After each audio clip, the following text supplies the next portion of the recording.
వ్యవసాయ శాఖ ద్వారా ప్రభుత్వం రైతులకు అందిస్తున్న పథకాలతో ముఖ్యంగా రైతు భరోసా పథకం.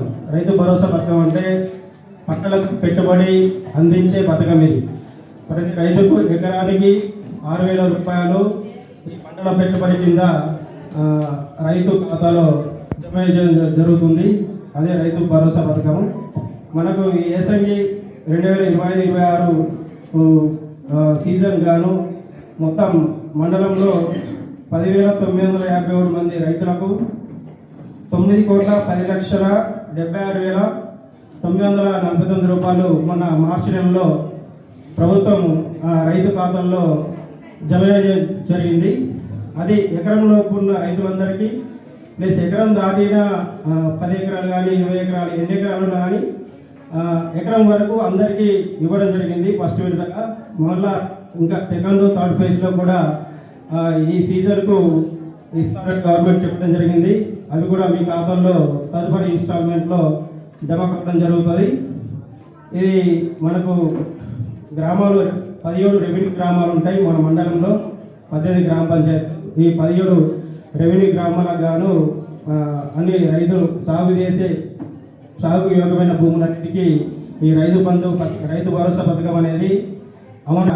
రైతులందరికీ ఎకరంలోపు 6,000 రూపాయలు అందరికీ అకౌంట్లో ఆల్రెడీ నేరుగా లబ్ధిదారులకు జమ చేయడం జరిగింది. అట్లాగే ఇంకొక పథకము రైతు బీమా. రైతు బీమా అంటే ముఖ్యంగా మనకు ప్రతి రైతుకు గుంట భూమి ఉన్నా కానీ, గుంట భూమి ఉన్ననే ఎన్ని ఎకరాలు ఉన్నాడు, గుంట భూమి ఉన్న రైతు కూడా రైతు బీమా అనేది చేయడం జరుగుతుంది. అది ఎలా అంటే 18 నుంచి 59 సంవత్సరాలలోపు ఉన్న రైతులకు ఈ రైతు బీమా అనేది వర్తిస్తుంది. ఏంటంటే రైతులకు ఈ 18 నుంచి 59 సంవత్సరాలలోపు ఉన్న ప్రతి రైతుకు ప్రభుత్వమే ప్రీమియం చెల్లిస్తుంది. LIC సంస్థకు ప్రభుత్వమే రైతుల తరఫున ప్రీమియం ప్రతి సంవత్సరం ప్రీమియం కట్టి రెన్యువల్ చేస్తూ వాళ్ళకు రైతు బీమా చేయడం జరుగుతుంది. ఈ రైతు బీమాలో ప్రమాదవశాత్తు ఏదైనా అనుకోని పరిస్థితుల వల్ల ఆ రైతు చనిపోతే ఆ కుటుంబానికి ఆధారం ఉండాలనే ఉద్దేశంతో ఎవరైతే ఆ రైతు యొక్క నామినీగా నమోదు చేసుకున్నారో రైతు బీమాలో, ఆ నామినీ ఖాతాకే డైరెక్ట్గా జెన్యూన్గా ఎటువంటి మనకు తప్పిదాలకు ప్రభావం లేకుండా రైతు ఖాతాలోనే నామినీ ఖాతాలోనే 5 లక్షల రూపాయలు జమ చేయడం జరుగుతుంది. అది మనకు ఈ 2025-26 సంవత్సరంలో మొత్తం మండలంలో 22 మంది రైతులు అనుకోకుండా అనారోగ్య సమస్య కానీ ఇతర కారణాల వల్ల మరణించడం జరిగింది. వాళ్ళ నామినీ అకౌంట్లలో 22 మందికి 1,10,00,000 డైరెక్ట్ ట్రాన్స్పరెన్సీగా వాళ్ళ ఖాతాల్లోనే ఈ డబ్బులు అనేది జమ చేయడం జరిగింది. ఇది వాళ్ళ కుటుంబానికి ఈ రైతు బీమా కింద ఆసరాగా ఉండాలనే నమ్మకంతో ఈ మనము రైతు బీమా ప్రభుత్వం అందిస్తుంది. అట్లాగే ప్రతి సీజన్ అంటే మనకు ప్రతి సంవత్సరం రైతు బీమాది గవర్నమెంట్ రెన్యువల్ ఆగస్టు 15 లోపు రెన్యువల్ చేయడం జరుగుతుంది. ఎవరైతే కొత్త పట్టా వచ్చి ఈ 18 నుంచి 59 సంవత్సరాలకు ఉన్న వాళ్ళందరికీ మళ్ళీ జూలైలో అవకాశం కనిపిస్తుంది. ఎవరైతే ఇంతవరకు చేసుకోని వాళ్ళు 2 సంవత్సరాల 3 నెలలు పూర్తయింది. సరిచేస్తూ సంక్షేమం అభివృద్ధి విషయంలో రాజీ పడకుండా మన ప్రభుత్వం పనిచేస్తుంది. మేము పాలకులం కాదు, సేవకులం అన్న భావనతో ప్రజల ఆకాంక్షలు అవసరాలే కేంద్ర బిందువుగా నిత్యం శ్రమిస్తున్నాం. ప్రతి నిర్ణయంలో ప్రజల మేలు, సామాజిక బాధ్యత, రాష్ట్ర భవిష్యత్తు దృష్టిలో పెట్టుకుంటున్నాం. ఉప ఎన్నికలు, పంచాయతీ ఎన్నికలు, మున్సిపల్ ఎన్నికల్లో వరుస విజయాలతో ప్రజల పాలనకు మీ ఆమోదం, మద్దతు ప్రకటించారు. మీరు ఇచ్చిన ఈ ఫలితాలను మా బాధ్యతలు మరింత పెంచాయి. ప్రభుత్వ పథకాలు అంటే కాగితాలు కాదు, ప్రజల జీవితాల్లో సుష్టమైన మార్పు తేవాలన్నదే నా సంకల్పం. ఆ ఉద్దేశంతోనే ప్రజాపాలన ప్రగతి ప్రణాళిక పేరుతో కార్యక్రమాన్ని ప్రారంభించాం. మార్చి 6 నుండి 99 రోజుల పాటు గ్రామ స్థాయి నుండి రాష్ట్ర స్థాయి వరకు అన్ని శాఖల సమన్వయంతో ఈ కార్యక్రమం ఒక ఉద్యమంగా సాగాలి. ఊరు వాడ సమస్యల పరిష్కారమే పరమావధిగా ప్రతి అధికారి పనిచేయాలి. వేగంగా ఫైళ్ల క్లియరెన్స్, ప్రభుత్వ కార్యాలయాల్లో పరిశుభ్రత, నిర్ణయాల్లో పారదర్శకత ఉండాలి. ఆటో, గూడ్స్, ట్రాలీ, తర్వాత పాడి పశువులు, తర్వాత electric pump set, solar pump set, వీటికి గౌరవ సర్పంచుల ద్వారా కోరగా జిల్లాలోనే అత్యధిక అప్లికేషన్స్ మన మండలానికి రావడం జరిగింది. 181 అప్లికేషన్స్ వచ్చినాయి. జిల్లాలో ఎక్కడా రాలేదు. ఈవెన్ అర్బన్లో, అంటే అర్బన్లో అంటే మున్సిపల్ ఏరియాలో కూడా ఆర్మూరు, నిజామాబాద్లో కూడా ఇన్ని అప్లికేషన్ రాలేదు. వీటిని పరిశీలించడం జరుగుతుంది. సాధ్యమైనంత వరకు మన మండల పూట ఎక్కువ తీసుకొని సాధ్యమైనంత వరకు మనకు గవర్నమెంట్ ఇచ్చిన టార్గెట్ ప్రకారం మంజూరు చేయడం జరుగుతుంది. ప్రగతి ప్రణాళిక కార్యక్రమంలో భాగంగా ఈ వేదిక పైన ఉన్న పెద్దలందరికీ నా నమస్సుమాంజలు, అలాగే ఈ కార్యక్రమానికి ఇచ్చేసినటువంటి పెద్దలందరికీ కూడా నమస్కారాలు. అయితే వేల్పూర్ మండలంలో చూసినట్లయితే మొత్తం పాఠశాలలు 43, private and government and private అన్ని సెక్టర్స్లో కలిపి కూడా 43 పాఠశాలలు ఉన్నాయి. అందులో primary schools 18, upper primary schools 4, high schools 9, ఒక కేజీబీవి, ప్రైవేట్ స్కూల్స్ 11 ఉన్నాయి. ఒక సోషల్ వెల్ఫేర్ బాయ్స్ స్కూల్ ఒకటి ఉంది. అది మనము ఇక్కడ అకామిడేషన్ లేకపోవడం వల్ల ఆర్మూరు మండలంలో ఇది నిర్వహించడం జరుగుతూ ఉంది.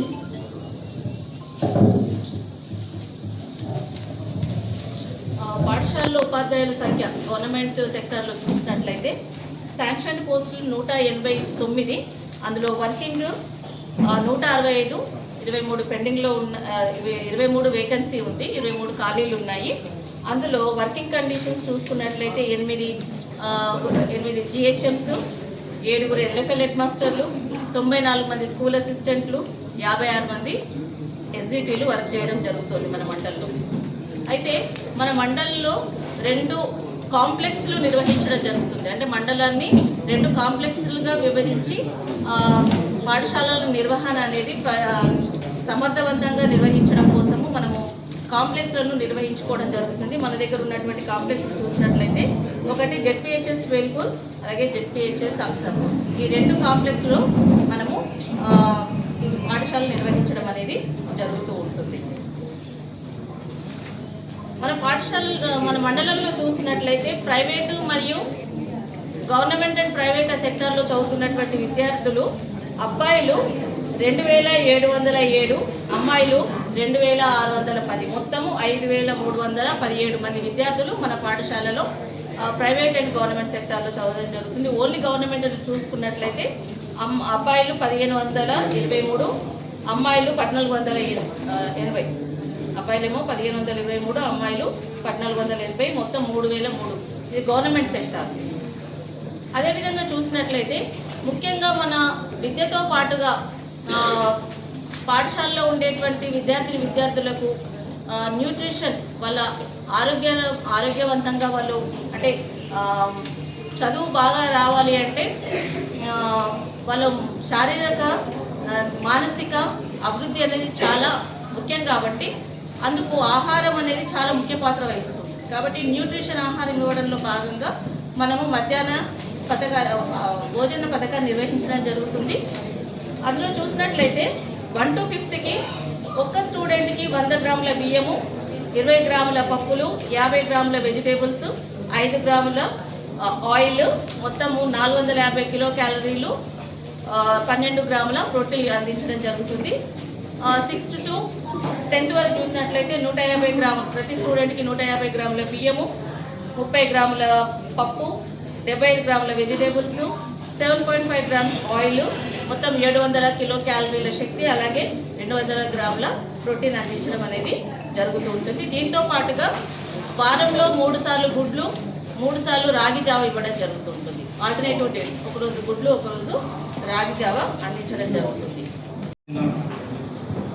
అందరికీ ఫస్ట్ మా స్పెషల్ ఆఫీసర్ మేడంకి, ఎంఎం మేడంకి, డాక్టర్ మేడంకి, అట్లాగే ఎంపీడో సార్కి, మళ్ళా కాంగ్రెస్ ప్రెసిడెంట్ నర్సారెడ్డి గారికి, మళ్ళా మండల్ లెవెల్ ఆల్ సర్పంచ్కి, మీడియా మిత్రులకి, ఆల్ డిపార్ట్మెంట్ నుంచి వచ్చిన అందరికీ నా నమస్కారం.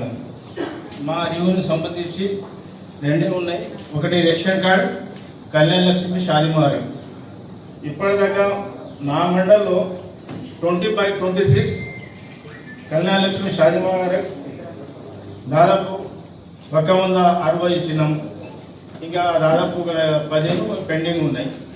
రేషన్ కార్డు సంబంధించింది టోటల్ మన మండలంలో రేషన్ కార్డ్ 14,760 బీపీఎల్ కార్డ్స్ ఉన్నాయి. 702 అంత్యోదయ కార్డ్స్ ఉన్నాయి. ఇప్పుడు మన దగ్గర ఆల్రెడీ రేషన్ కార్డు కొత్తది ఆల్రెడీ నడుస్తున్నది. ఎడిషన్ డిలీషన్ నా మండలంలో జరుగుతున్నది. ఎవరైనా మన మండలంలో ఆరోగ్యం ఉంటే మా ఆఫీస్కి రండి, అది ఇమీడియట్లీ చేస్తాము. నాకు సంబంధించిన డిపార్ట్మెంట్ చెప్పాల్సింది ఏంటంటే మనకి కొన్ని డిపార్ట్మెంట్స్ మీరు చేయాల్సిన పనులు వీటన్నిటి మనకు కొన్ని ఇన్స్ట్రక్షన్ మనకి కరెక్ట్గా అందరికీ అందేటట్టు చేయమని మనకి ఇన్స్ట్రక్షన్స్ ఉన్నాయి. దాని ప్రకారం మండల అధికారులందరూ మనకి మీకు అందుబాటులో ఉంటారు. ఈ ప్రతి సబ్జెక్ట్కి సంబంధించి ప్రతి అందరూ మండల అధికారులందరూ ఇక్కడ హాజరే ఉన్నారు. వాళ్ళందరూ వాళ్ళ డిపార్ట్మెంట్ స్కీమ్స్ గురించి మీకు తెలియపరుస్తారు. ధన్యవాదాలు. పథకం ఇల్లు రావడంతో శాంక్షన్ అయినందుకు సంతోషపడుతున్నాము. లేకుంటే కిరాయిలో ఉండడం, అక్కడ ఇక్కడ ఇబ్బంది ఉండడంతో బాగా ఇబ్బంది ఉండే. ఇప్పుడు ఇంద్రమ్మ పథకం ఇల్లు రావడంతో ఖుషిగా ఉన్నాము. ఇల్లు కట్టుకున్నాము. మనకు సన్న బియ్యంసుగా వస్తున్నాయి. బస్ కిరాయిలతో బాగా ఇబ్బంది ఉండే. బస్ ఫ్రీతో పోతున్నాము ఎక్కడికైనా. సన్న బియ్యంసుగా వస్తున్నాయి. ఈ 99 రోజుల కార్యాచరణ ఒక సాధారణ కార్యక్రమం కాదు, ఒక దీక్ష. 4 కోట్ల తెలంగాణ ప్రజలు ఒక్కటై దేశానికి ప్రపంచానికి ఆదర్శంగా ఎదగాలి. ఇదే నా కళ. ఆ కళను సాకారం చేయడంలో ప్రతి తెలంగాణ బిడ్డ భాగస్వామ్యం కావాలి. మీ అందరి సహకారాన్ని కోరుకుంటూ మీ ముఖ్యమంత్రి రేవంత్ రెడ్డి. అలాగే గౌరవ లోకల్ సర్పంచ్ సౌకర్యం 500కే గ్యాస్ సిలిండర్, 200 యూనిట్ల వరకు ఉచిత విద్యుత్తు, ఆరోగ్యశ్రీ, రేషన్ కార్డులు, సన్న బియ్యం, ఇందిరమ్మ ఇల్లు, మహిళా సాధికారత వంటి పథకాలు అర్హులకు చేరేలా ఈ కార్యక్రమం జరగాలి. తెలంగాణ రైజింగ్ 2047 విజన్తో ఆర్థికంగానే కాక అన్ని రంగాల్లో తెలంగాణను ప్రపంచంలో నెంబర్ 1గా నిలపాలన్నది మా సంకల్పం.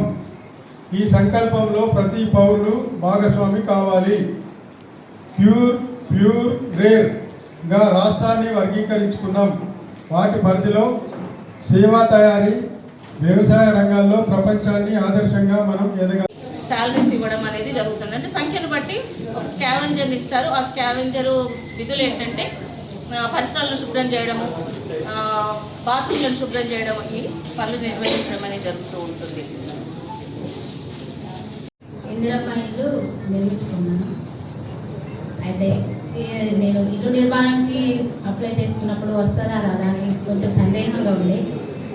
ఇంతవరకు ఎప్పుడు ఏ లబ్ధి పొందలేదు. ఇది కూడా వస్తుందా రాదా అన్నట్టు సందేహం ఉంది. అది నా సొంత ఇంటి నిర్మాణం కళ నెరవేరింది.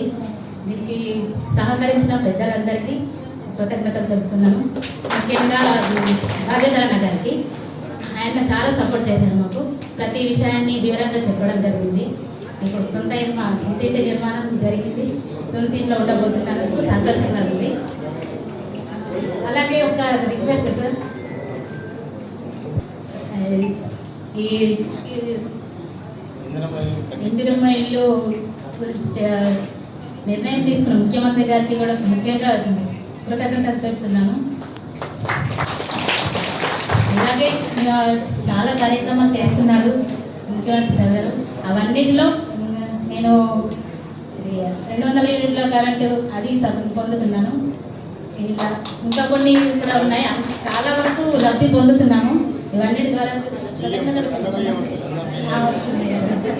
అదే సన్న బియ్యం కూడా వస్తున్నాయి.